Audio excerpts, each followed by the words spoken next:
أعوذ بالله من الشيطان الرجيم. بسم الله الرحمن الرحيم. يا أيها الذين آمنوا إذا جاءكم المؤمنات مهاجرات فامتحنوهن الله أعلم بإيمانهن فإن علمتموهن مؤمنات فلا ترجعوهن إلى الكفار لا هن حل لهم ولا هم يحلون لهن وآتوهم ما أنفقوا ولا جناح عليكم أن تنكحوهن إذا آتيتموهن أجورهن ولا تمسكوا بعصم الكوافر واسألوا ما أنفقتم وليسألوا ما أنفقوا ذلكم حكم الله يحكم بينكم والله عليم حكيم. وإن فاتكم شيء من أزواجكم إلى الكفار فعاقبتم فآتوا الذين ذهبت أزواجهم مثل ما أنفقوا واتقوا الله الذي أنتم به مؤمنون. صدق الله. ایمان والو، جب تمہارے پاس ایمان والی عورتیں ہجرت کرتی ہوئی آئیں تو تم ان کا امتحان لے لو. اللہ تبارک و تعالیٰ ان کے ایمان کو خوب جانتے ہیں. پھر اگر تم ان کو جان لو ایمان والی عورتیں ہیں تو تم ان کو کافروں کی طرف نہ لوٹاؤ. یہ عورتیں کافروں کے لیے حلال نہیں اور وہ کافر ان عورتوں کے لیے حلال نہیں. اور ان کافروں کو تم دے دو جو کچھ انہوں نے خرچ کیا ہے، اور تم پر کوئی گناہ نہیں ہے کہ تم ان عورتوں سے نکاح کرو اگر تم ان عورتوں کو ان کا مہر دو. اور تم کافر عورتوں کو اپنی ملکیت میں روکے نہ رکھو، اپنے نکاح میں روک نہ رکھو، اور چاہیے کہ تم مانگ لو جو کچھ تم نے خرچ کیا ہے اور وہ کافر مانگ لے تم سے جو انہوں نے خرچ کیا ہے. یہ اللہ کا حکم ہے. اللہ تبارک تعالیٰ تمہارے درمیان میں فیصلہ فرماتے ہیں. اللہ جاننے والے حکمت والے ہیں. اور اگر تمہاری بیویوں میں سے کوئی کافروں کی طرف رہ جائے پھر تمہیں موقع ملے تو تم جن کی عورتیں چلی گئی ہے ان کو دے دو اتنا جتنا انہوں نے خرچ کیا ہے، اور اللہ تبارک و تعالیٰ سے ڈرو جس پر تم ایمان رکھتے ہو. یہ بھی حدیبیہ کے موقع پر جو صلح ہوئی تھی اسی موقع سے یہ حکم ہے. وہاں یہ شرط ہوئی تھی کہ کوئی بھی شخص اگر مسلمان ہو کر کے تمہارے پاس آئے گا تو تم ہمیں واپس کرو گے، اور اگر کوئی تمہاری پاس سے مدینہ سے مکہ المکرمہ میں آ جائے گا تو ہم واپس نہیں کریں گے. صحابہ کو یہی زیادہ بوجھ پڑا تھا. شرط منظور ہو گئی، بات پوری ہو گئی. اللہ کے رسول صلی اللہ علیہ وسلم شرط کے مطابق مکہ المکرمہ 20 کلومیٹر ہے وہاں سے واپس گئے.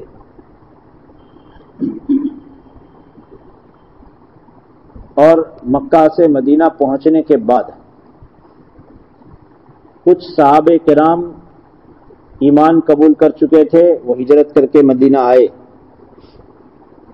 اور آپ علیہ السلام نے شرط کے مطابق انہیں واپس کیا.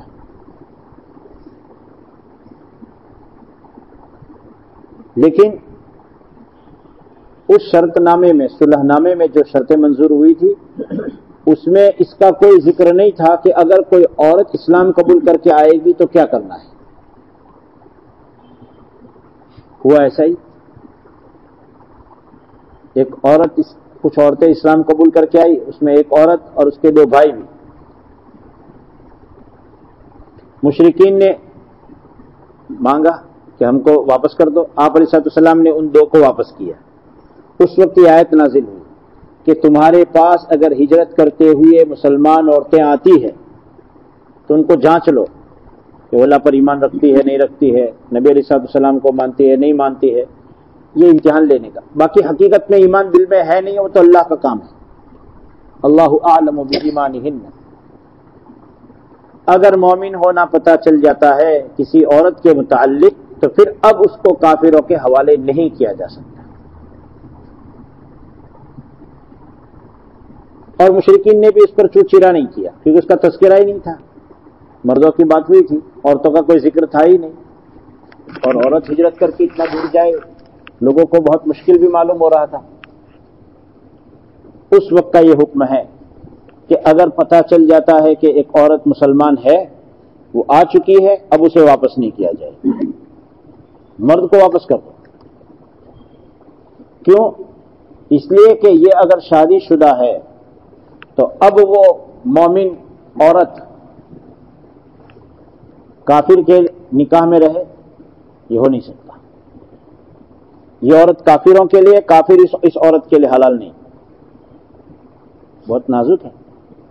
کسی عورت کا اسلام قبول کر لینے کے بعد اس کے کافر شوہر کے نکاح میں وہ ہاتھ نیچے ہے ایک اعتبار سے. اور ہمارے اکابرین نے اس کے لیے اپنی جان لگائی. حضرت انور شاہ کشمیری رحمۃ اللہ علیہ بابل میں شیخ الحدیث تھے، اور ان کو مسوں کی بواسیر کی بیماری ہوئی تھی. اتنی زیادہ تکلیف تھی کہ پڑھانا بھی مشکل تھا. آرام کرنے کے لیے اپنے وطن اصل کشمیر کے لیکن دیوبند میں رہتے ہو گئے تھے، دیوبند گئے. دیوبند سے واپس آنے کی تیاری کر رہے تھے کہ ایک لیٹر آ رہا ہے. اس وقت ملک تقسیم نہیں ہوا تھا. بھاولپور کا ایک عورت جو تھی اس کا شوہر قادیانی بن گیا. اور قادیانی کے متعلق ہمارا عقیدہ ہے کہ قادیانی کافر کے حکم میں. ان کی عبادت کا کوئی مسجد بھی ہم نہیں بولنے کا. ان کی گرجا گھر بولے تو چلے لیکن مسجد نہیں.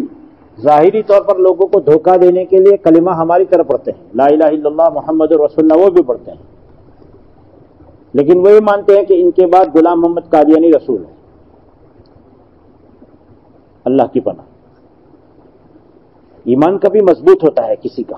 اس عورت نے یوں کہہ دیا تو کافر ہے، میرا اب تجھ سے رشتہ نہیں. معاملہ گیا کورٹ میں. انگریز حاکم تھے اس زمانے میں، جج انگریز تھا. لڑکا کہہ رہا ہے کہ میں مسلمان ہوں، لڑکی کہہ رہی ہے غلام محمد قادیانی کو نبی مانتا ہے اس لیے کافر ہے. قاضی وہ جج نے یہ کہا کہ دونوں اپنے اپنے علماء کے دلائل کے ذریعے سے، اپنی کتاب کے ذریعے سے ثابت کرو. اس عورت نے قریب میں کوئی مدرسہ ہوگا، وہاں کے مولانا کو، ذمہ دار کو کہا کہ میرے ایمان کا سوال ہے، میری عزت کا سوال ہے، آپ میری مدد کریں. مسئلہ نیا نیا اٹھا ہوا تھا اس زمانے میں. انہوں نے دارالعلوم دیوبند پر خط لکھا اور حضرت مولانا انور شاہ کشمیری رحمۃ اللہ علیہ دیوبند شہر آئے ہوئے تھے. حضرت نے ادھر کے سفر کو کینسل کیا اور بھاولپور گئے. مفتی شفیع صاحب اور اپنے دوسرے شاگردوں کو لے کر کے، جو بڑے بڑے علماء تھے اس زمانے کے، ان کو لے کر کے گئے. اور انور شاہ کشمیری حضرت انور شاہ کشمیری رحمۃ اللہ علیہ کو آرام کی ضرورت تھی. کورٹ کے پڑوس میں کسی کمرے میں آرام فرماتے، اور مفتی شفیع صاحب وغیرہ جو ہیں وہاں جج کے سامنے ایک وکیل کی حیثیت سے، اسلامی وکیل کی حیثیت سے قادیانی کے کافر ہونے کے دلیل پیش کرتے. اور نازک مسئلہ تھا، پڑھائی جگہ پر جا کر کے کام کرنا. ایک مرتبہ انہوں نے گڑبڑ بھی کی. ہماری کتاب میں سے، کسی کتاب میں سے بات کاٹ چھانٹ کر کے ایسی پڑھی کہ جس سے کسی کو یوں لگے کہ کوئی دوسرا نبی بھی ہو سکتا ہے. اللہ کی پناہ. مفتی شفیع صاحب وغیرہ سب پریشان ہو گئے. حضرت انور شاہ کشمیری جب جی پریشانی ہوتی ہے حضرت انور شاہ کے پاس جاتے. حضرت مولانا انور شاہ کشمیری رحمۃ اللہ علیہ کہتے یہ جواب دو. جب یہ بات ہوئی تو کہا کہ میں آتا ہوں. اور جج کو یہ کہا کہ یہ جو پڑھ رہے ہیں اس کی عبارت نوٹ کرو، اس کے شبد نوٹ کرو، وہ کیا بول رہا ہے، اور میں بولتا ہوں وہ نوٹ کرو۔ اللہ نے ان کو غضب کیا ذہن دیا تھا، حافظہ دیا تھا، اور کہا 40 سال پہلے میں نے یہ کتاب پڑھ رکھی ہے، اور کتاب منگوائے، اور پھر کتاب منگوائی اور کہا اس کتاب میں یہ بول رہا ہے، وہ میں نے نوٹ کروایا، وہ دونوں کے شبد نوٹ کیے ہیں، چیک کرو، یہ گڑبڑ کر رہا ہے، بات کاٹ کر کے پیش کر رہا ہے۔ وہی بات نکلی جو حضرت مولانا انور شاہ کشمیر رحمۃ اللہ فرمائے، بات رکتی نہیں تھی۔ حضرت نے پھر کھڑے ہو کر کے بڑے مجمع میں، کورٹ میں کھڑے ہو کر کے یہ کہا، قادیانی کے نبی ہونے کا دعویٰ پیش کرنے والے اور دلیل پیش کرنے والے قادیانیوں کے پنڈتوں کو، مولویوں کو تو کیسے کہیں گے، ان کو کہا تمہارے جھوٹے نبی کا سچا ہونے کا اگر تمہیں یقین ہے تو میرے پاس آ کر کھڑے ہو جاؤ، میں تمہارے جھوٹے نبی کو جہنم میں جلتا ہوا یہاں سے بتاؤں گا۔ کتنا یقین تھا اللہ کی ذات پر۔ اللہ بتاتے، یہ کرامت کہی جاتی، کسی ایک کی بھی ہمت نہیں کہ ادھر سے ہٹ کر ادھر آئے۔ پوری کتاب چھپی اس پر، بھاولپور کا مقدمہ، بھاولپور کا مقدمہ۔ ہم حج میں گئے ایک مرتبہ 2009 میں، تو بالکل آخری چھت پر جب بہت بھیڑ بھاڑ تھی، تھکے ہوئے تھے تو بیٹھے ہوئے تھے، تو ایک شخص میرے پاس میں دو تین لوگ آ کر کے بیٹھے، اور پھر بات میں ان کو پتا چلا کہ یہ اردو بولتے ہیں، تو بات ہوئی لمبی، تو انہوں نے اپنا تعارف پوچھا، میں نے ان کو پوچھا، تو انہوں نے بھاولپور کہا، تو میں نے کہا وہ ایک عورت کا مسئلہ بنا تھا بھاولپور کا، تو ان کے یہاں تو بڑی چرچا ہے اس کی، تو انہوں نے کہا کہ تمہیں کیسے پتا چلا انڈیا میں رہتے ہوئے کہ پاکستان کا حصہ ہے وہ، کہ اس بھاولپور میں ایک معاملہ بنا تھا؟ تو میں نے کہا ہم نے پڑھا ہے، کہا کہ مجھے کیا معلوم کہ یہ معاملہ آپ کو کوئی ایسا آدمی بھی ملے گا، ورنہ وہ پوری 400-500 پیجز کی بک چھپی ہے جو کورٹ میں حجت بازی ہوئی ہے اور دلیل بازی ہوئی ہے اور جو سب کچھ چلا ہے۔ اس لیے ایک عورت کے مومنہ کے ایمان کے بچانے کے لیے ہمارے اکابرین نے قربانی دی ہے، اللہ کا حکم ہے سر کہ ایک عورت ایمان قبول کرتے ہوئے آ چکی ہے تو اس کے لیے محنت ہوگی۔ اور حالات آج کیا ہیں کہ ہماری اپنی بیٹی ایمان چھوڑ کر چلی جاتی ہے اور اس کے پیچھے ہمارا سماج نہیں ہے۔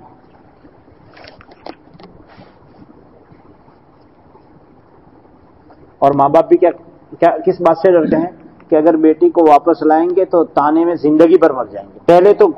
پہلے بھول تو یہ کی کہ بیٹی کو سنبھالا نہیں، اور دوسری بھول ماں باپ یہ کرتے ہیں کہ اپنی ناک کی وجہ سے اس کو کفر میں رہنے دیتے ہیں۔ صرف ناک کا سوال، وہ کبھی اس جگہ نادانی سے پہنچ جانے کے بعد جب اس کو وہاں دکھ آنکھوں کے سامنے نظر آنے لگتا ہے تو وہ اپنے سامنے دو ہی چیز پاتی ہے، یا تو موت یا تو یہ مصیبت۔ ماں باپ کا دروازہ بھی اس کے ماں باپ کی پہلی بھول ہے۔ ہم تو یہی مانتے ہیں کہ پہلے ماں باپ کی بھول ہے کہ تم نے اپنی بیٹی پر جس طریقے سے بیٹی ہونے کے طور پر سنبھالنے کا حق تھا وہ نہ سنبھال کر کے غلط اس پر وہ بھروسہ کر کے اس کو کفر تک پہنچانے میں تم نے مدد کی۔ یہاں اللہ یہ فرماتے ہیں اتنے کڑے حالات تھے، یہ حالات تو یہاں نہیں ہے، اتنے خطرناک حالات تھے کہ صلح کی ہوئی ٹوٹ سکتی تھی، خطرہ تھا۔ اللہ کا حکم آ چکا، اللہ کے رسول صلی اللہ علیہ وسلم اور صحابہ اس پر جم گئے کہ نہیں بھائی ایمان قبول کر کے وہ آئی ہے، اللہ کا حکم ہے، ہم اس پر ہی رہیں گے۔ رہی بات یہ کہ یہ عورت کسی اور کے نکاح میں تھی، اس زمانے کی بات ہے، حدیبیہ کے صلح کے بعد، تو یہ عورت جس شوہر کے نکاح میں تھی اس نے اس کو مہر دیا تھا۔ مسلمانوں کو حکم ہو رہا ہے کہ اپنے خزانے میں سے اس کو دے دو،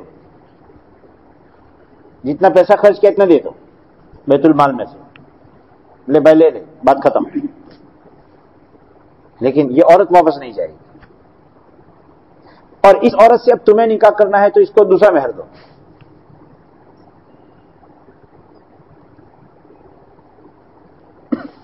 صحابہ نے اس کو جھیلا، اس حکم کو پر عمل کیا، اور ایمان قبول کر کے آنے والی عورتوں کے لیے وہ سہارا بنے. اس لیے حضرت مولانا عمر صاحب رحمۃ اللہ علیہ فرمایا کرتے تھے کہ ہم دعا تو ایسا بہت کرتے ہیں کہ اللہ سب کو ہدایت دے دے، لیکن کوئی اسلام قبول کر کے آئے تو اس کے لیے ہمارے پاس جگہ ہے. آج ماں باپ کو لوگ رکھنے کے لیے صحیح معنی میں تیار نہیں ہے.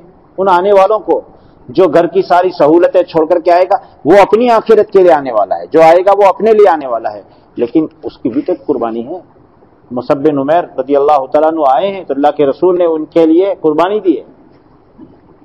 بھلے مصعب بن عمیر نے بھی بہت بڑی قربانی دی ہے. ایک مرتبہ مصعب بن عمیر جا رہے ہیں، اللہ کے رسول صلی اللہ علیہ وسلم ان کے لباس کو دیکھ کر کے ان کی آنکھ میں آنسو آ گئے کہ یہ وہ نوجوان ہے کہ جس نے اسلام کے سے پہلے 200 درہم کا جوڑا پہنتے تھے. 200 درہم یعنی 25,000 روپیہ نہیں جوڑ،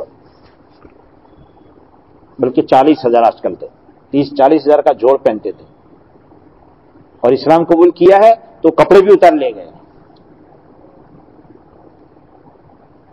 اور چمڑے کا پیون لگا ہے. کپڑا پھٹا ہے تو اس پر تھنگڑا جو لگایا وہ چمڑے کا، اور ایسے ہی حال میں شہید ہوئے.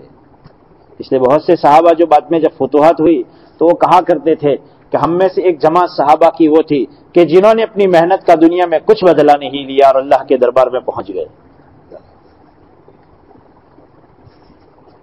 اس لیے یہ تو اس صلح کا حکم ہے، لیکن اصل سبق ہمارے لیے یہ ہے کہ ایک بیٹی اسلام پر تھی اور اس نے نادانی سے اپنی عارضی وقتی راحت دیکھتے ہوئے اسلام چھوڑا ہے، بلکہ پتہ نہیں چھوڑا بھی ایک نہیں چھوڑا،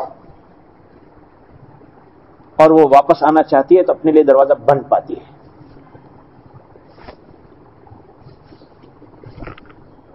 ایک بھول ہونے پر ہم اس کو کفر پر جمنے پر دعوت دیتے ہیں. وہ جو قدم اٹھائے اس کو ہم اچھا نہیں کہہ رہے ہیں، اور اس بھول ہونے میں اس بچی سے بڑھ کر کے ماں باپ کا قصور ہے.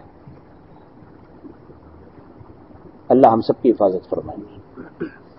ساتھ میں اللہ نے دوسرا حکم یہ دیا کہ جب حکم آ چکا تھا کہ دیکھو اگر تمہارے نکاح میں کوئی عورت ہے اور وہ ہجرت کر کے نہیں آ رہی ہے،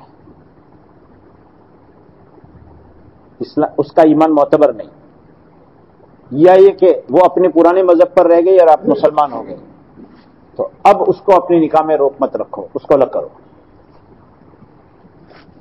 تو ادھر صحابی نے بھی تو مہر دیا تھا، اس کو واپس نہیں ملے گا. کہ اگر کوئی عورت ادھر سے ادھر آ گئی ہے مسلمان اور تمہاری عورت ادھر رہ گئی ہے تو وہ وہاں پیسہ دینے کا تو وہ ادھر دے دو.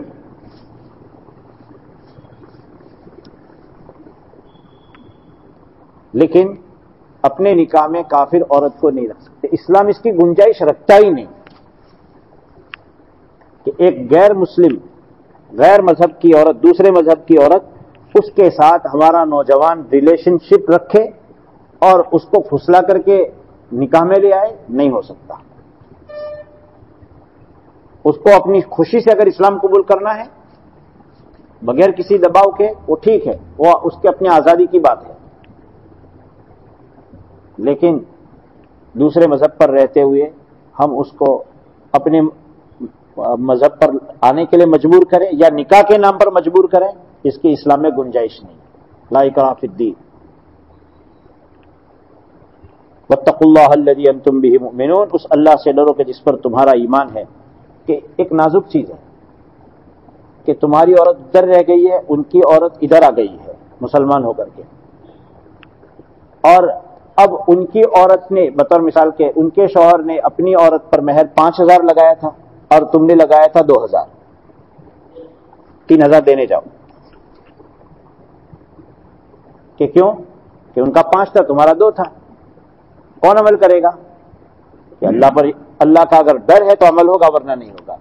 یہ تو اتنے نازک حالات میں جبکہ مسلمانوں کو عمرہ کے لیے داخل ہونے نہیں دیا جا رہا ہے، واپس ہونے کو کہا جا رہا ہے، اس حال میں بھی مالی حق دبایا نہیں جا سکتا.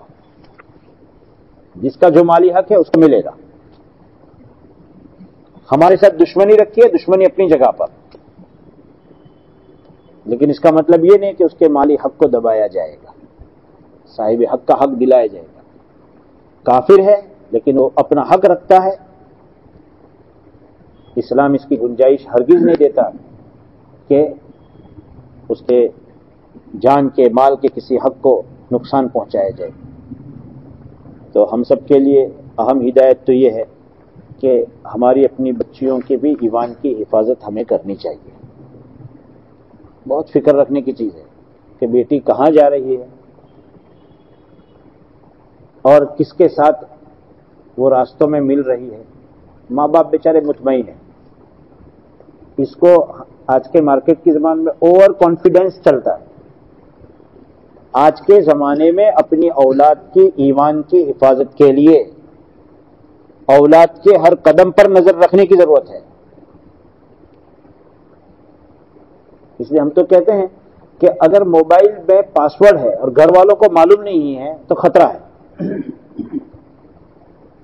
کہ ایسا پاسورڈ رکھنے کی ضرورت پیش آئی؟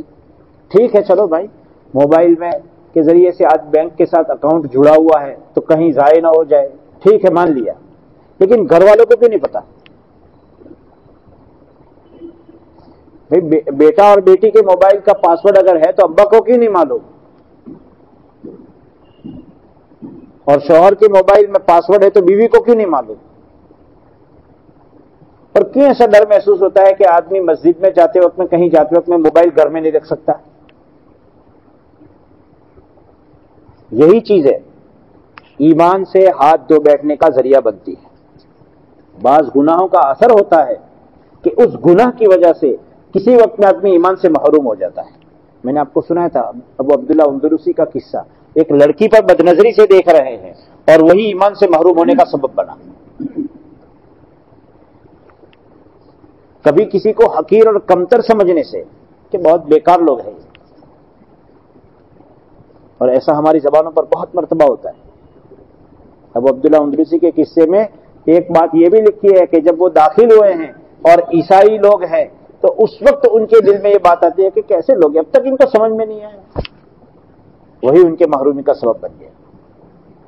اس لیے اللہ کے کسی بندے کو حقیر سمجھنا، خصوصاً مومن کو حقیر سمجھنا، چاہے وہ فاسق فاجر کیوں نہ ہو، اس گناہ کو برا سمجھنا ضروری ہے، لیکن اس شخص کو برا سمجھنا غلط ہے. اس لیے ہمارے اپنے ایمان کی بھی حفاظت کرنے کا، انتظام کرنے کا وقت ہے. بہت نازک سمے سے ہم لوگ گزر رہے ہیں، اور ہماری اولاد جو اپنے کاروبار میں لگی پڑی ہے یا کالجز میں اور اسکول میں اور پتہ نہیں کن کن کاموں میں لگی پڑی ہے، اس وقت بھی ان پر بھی ماں باپ کی ذمہ داری ہے کہ ہم اپنی اولاد پر نظر رکھیں کہ کب کوئی ایسا موقع آ جائے اور اس کو کوئی پھسلا دے. اور ایسے نہیں کہ صرف لڑکیوں پر، لڑکوں پر بھی اتنی نظر ضروری ہے. لڑکی ہو لڑکا ہو، ہمارے لیے تو دونوں میں سے کوئی بھی اگر ایمان سے محروم ہوتا ہے تو ہمارے لیے تو نقصان ہی نقصان ہے. ایسا نہیں کہ صرف لڑکی کا نقصان ہے، لڑکے میں بھی اتنا ہی بڑا نقصان ہے. اللہ تبارک و تعالی ہمیں عمل کرنے کی توفیق عطا فرمائے.